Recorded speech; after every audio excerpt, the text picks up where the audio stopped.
사사기 15장 18절에서 20절 말씀입니다. 삼손은 몹시 목말라 여호와께 부르짖었습니다. 주께서 주의 종의 손으로 이렇게 큰 구원을 이루어 주셨습니다. 그런데 지금 제가 목말라 죽을 지경입니다. 제가 할례 받지 않은 사람들의 손에 쓰러져야 되겠습니까? 그러자 하나님께서 레이에 있는 한 움푹 패인 곳을 가르셨습니다.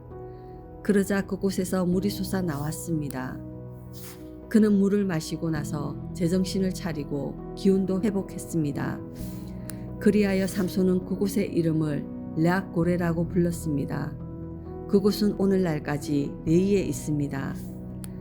삼손은 블레셋 사람들의 지배 아래에서 사사로서 이스라엘을 20년 동안 다스렸습니다. 아멘. 우리는 인생을 살아가다 보면 누구나 위기의 순간을 만납니다.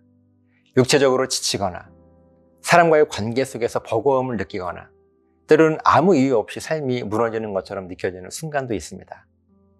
그럴 때 우리는 종종 왜 이런 일이 나에게 생기는지 원망부터 하게 되죠. 그러나 문제의 진짜 핵심은 그 위기를 어떤 방식으로 받아들이느냐에 달려 있습니다. 그것이 바로 기본과 원칙의 중요성이에요. 삼손의 삶의 모습을 보면 그리 모범적인 모습만은 아닙니다. 그의 불같은 성격, 이방 여인과의 결혼, 수수께끼를 둘러싼 갈등과 복수 등 그 어느 것도 이상적이지는 않았습니다. 그러나 우리가 간과해서는 안 되는 점이 있습니다. 삼손은요, 중요한 순간마다 하나님을 찾을 줄 아는 사람이었습니다. 18절 말씀을 보면 삼손은 당나귀 턱뼈 하나로 1000명의 블레셋 군사를 무찌르고 난 후 극심한 목마름에 쓰러질 지경이 됩니다. 이때 삼손은 옆에 있는 다른 누군가에게, 다른 사람들에게 도움을 구하지 않았습니다. 삼손은 사람을 의지하지 않았습니다. 그는 곧장 여호와께 부르짖습니다. 주께서 주의 종의 손으로 이렇게 큰 구원을 이루어 주셨습니다. 그런데 지금 제가 목말라 죽을 지경입니다. 이 짧은 기도 속에는 놀라운 믿음의 고백이 담겨 있습니다. 첫 번째는요, 하나님이 하셨다는 고백. 두 번째는 지금도 하나님이 해결하실 수 있다는 기대감. 그리고 세 번째는요, 자신은 단지 하나님의 도구일 뿐이라고 하는 겸손함이 담겨 있는 삼손의 기도입니다.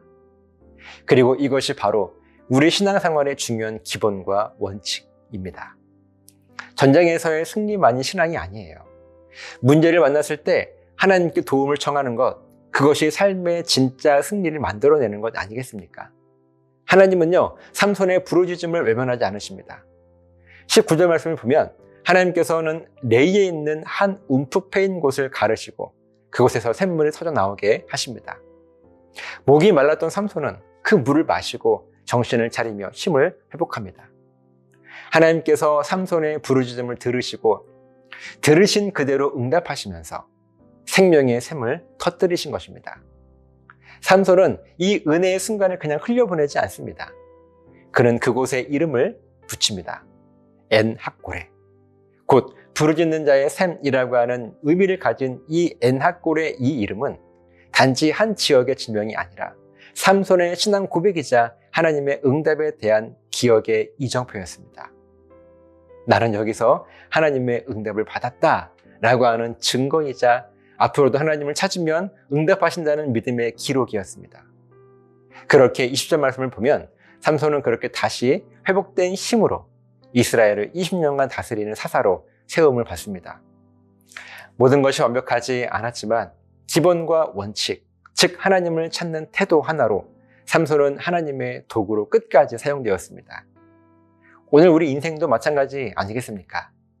상황이 복잡하고 문제가 얽혔다고 해서 하나님을 찾는 기본을 놓쳐서는 안 됩니다.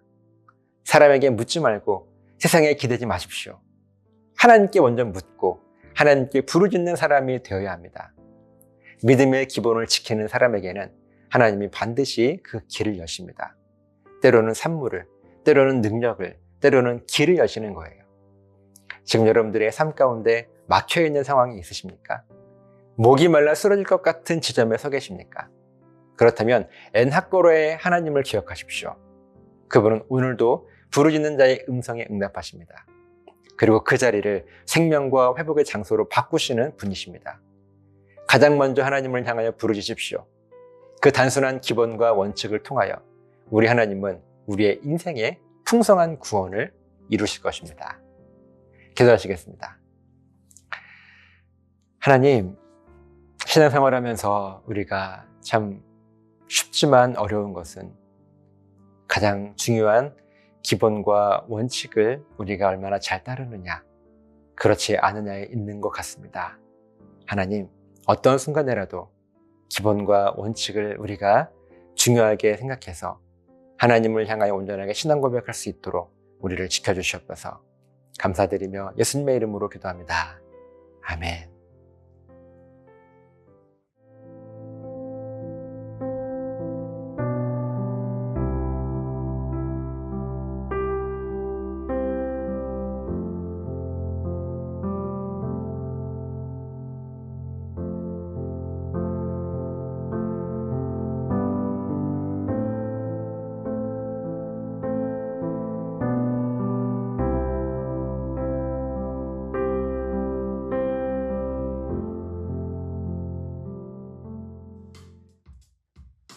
하나, 둘, 셋, 넷.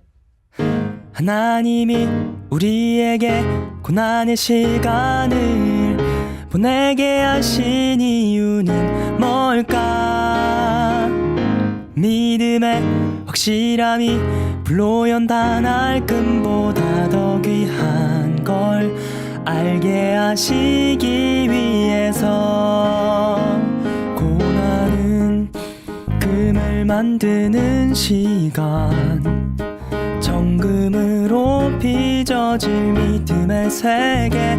세상에 어떠한 두려움 속에도 오직 하나님의 뜻을 발견하는 것. 하나님이 우리에게 고난의 시간을 보내게 하신 이유는 뭘까? 믿음의 확실함이 불로 연단할 금보다 더 귀한 걸 알게 하시기 위해서.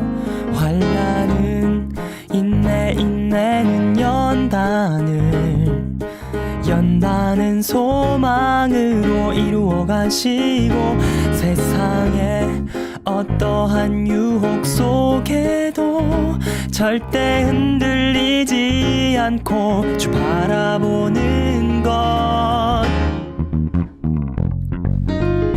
하나님이 우리에게 고난의 시간을 보내게 하신 이유는 뭘까? 믿음의 확실함이 불로 연단할 금보다 더 귀한 걸 알게 하시기 위해서.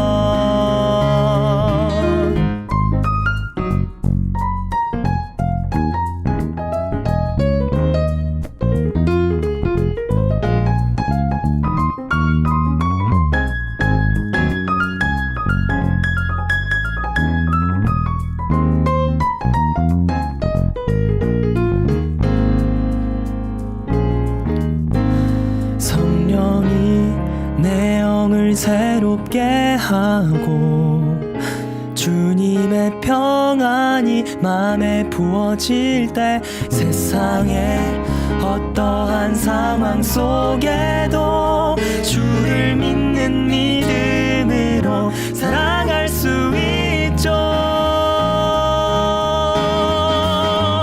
하나님이 우리에게 고난의 시간을 보내게 하신 이유는 뭘까? 믿음의 확실함이 불로 연단할 금보다 더 귀한 걸, 가장 귀한 걸, 가장 더 귀한 걸 알게 하시기 위해서.